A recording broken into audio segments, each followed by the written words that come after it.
Welcome to fun and learn school. मैं आपकी हिंदी की टीचर अनीता राजपूत। आज मैं आपको पढ़ाऊंगी कक्षा 4 की आइडल की बुक्स का पहला पाठ। उसमें क्या है? स्वर। बच्चों, आपको पता है स्वर किसे कहते हैं और व्यंजन किसे कहते हैं? आज हम स्वर पढ़ने जा रहे हैं ना, तो स्वर किसे कहते हैं वो हमको पता होना चाहिए। तो मैं आपको बताती हूँ। जिन वर्णों का उच्चारण किसी अन्य ध्वनि के सहारे नहीं होता है, मतलब जिन वर्णों का उच्चारण किसी अन्य ध्वनि का सहारा नहीं लेना पड़ता है, उन्हें क्या कहते हैं? स्वर कहते हैं। स्वर कितने होते हैं हमारे गुजराती में? 13। ओके बच्चों, तो आज हम ये पढ़ेंगे। चलो आप अपनी किताब खोलो, तो क्या लिखा गया है खोलिए आपने आपकी में क्या लिखा गया है? स्वर। आज हम क्या पढ़ने वाले? स्वर। एक बार मैं फिर से आपको समझाती हूँ। स्वर किसे कहते हैं? जिन वर्णों का उच्चारण किसी अन्य ध्वनि का सहारा नहीं लेना पड़ता है, जिन वर्णों के उच्चारण में किसी अन्य ध्वनि का सहारा नहीं लेना पड़ता है, उन्हें स्वर कहते हैं। तो यहाँ पर हमारे पहला स्वर कौन सा है? तो यहाँ पर क्या लिखा गया? पढ़ो और लिखो, वांचो अने लखो। हमको इनको पढ़ना भी है और लिखना भी है। बच्चों देखो, हमारे यहाँ पर है ना, हिंदी में भी अ लिखा गया है और गुजराती में भी अ लिखा गया है। ये हमारा पहला स्वर है। पहला स्वर कौन सा है हमारा? अ से क्या होता है? अ से अनार होता है। और क्या होता है? अ से अजगर भी होता है और अ से अमरूद भी होता है ना बच्चों? तो यहाँ पर हमको है ना बोल बोल के लिखना है। अ से अनार, अ से अमरूद भी होता है, अ से अजगर भी होता है। तो आपको बहुत अच्छी अच्छी राइटिंग में यहाँ पर क्या लिखना है? अ लिखना है। क्या लिखना है?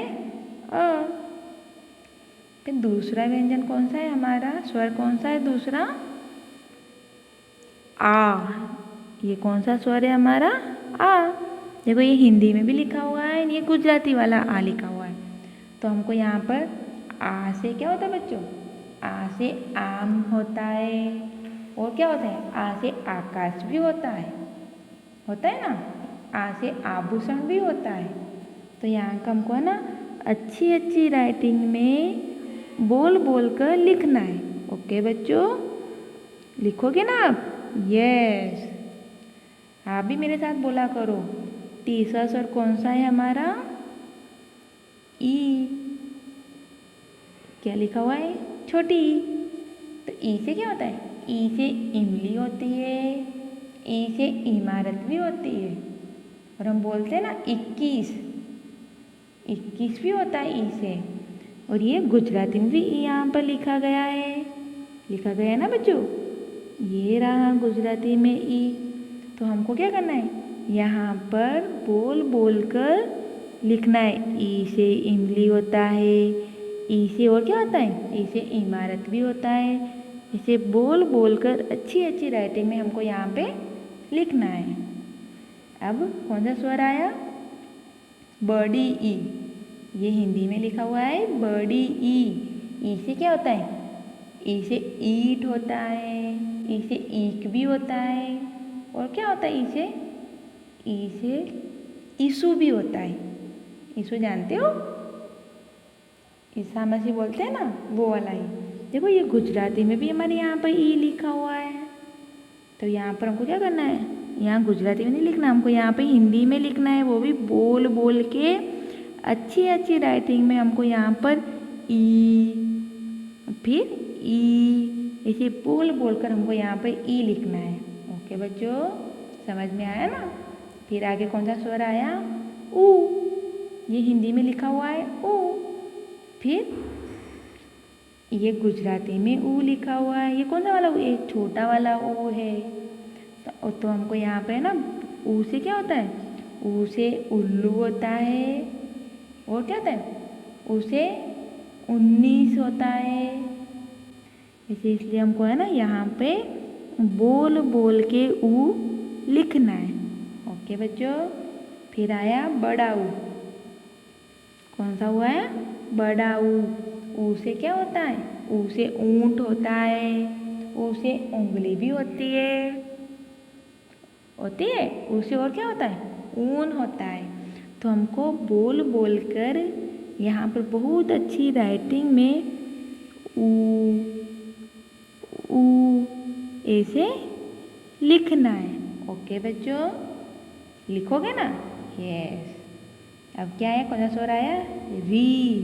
बोलो मेरे साथ, री किसका होता है? ऋषि का री होता है। गुजराती में भी लिखा हुआ है ना, तो गुजराती में इसको हम क्या बोलेंगे? रू से रूसी।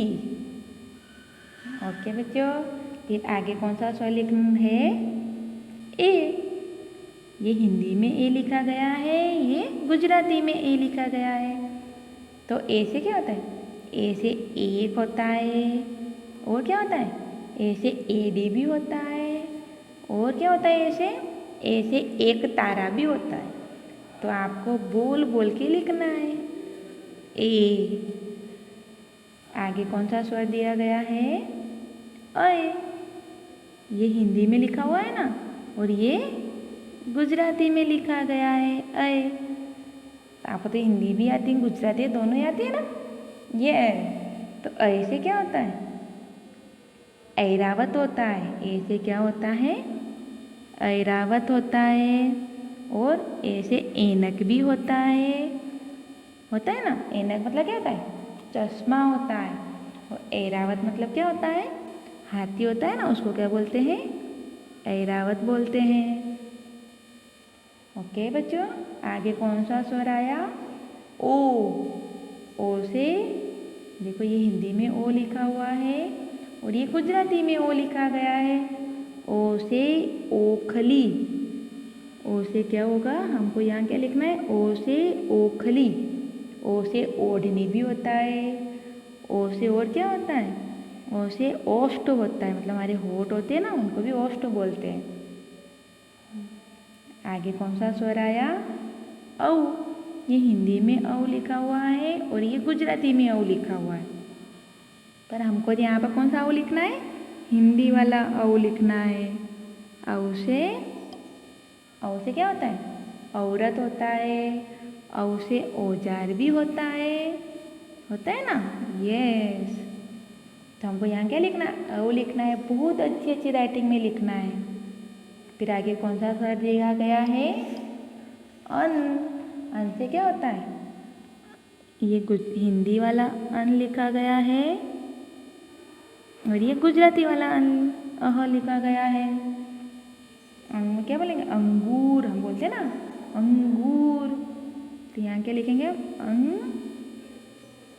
से अंगूर। अब लास्ट में सबसे बाद वाला कौन सा स्वर है हमारा?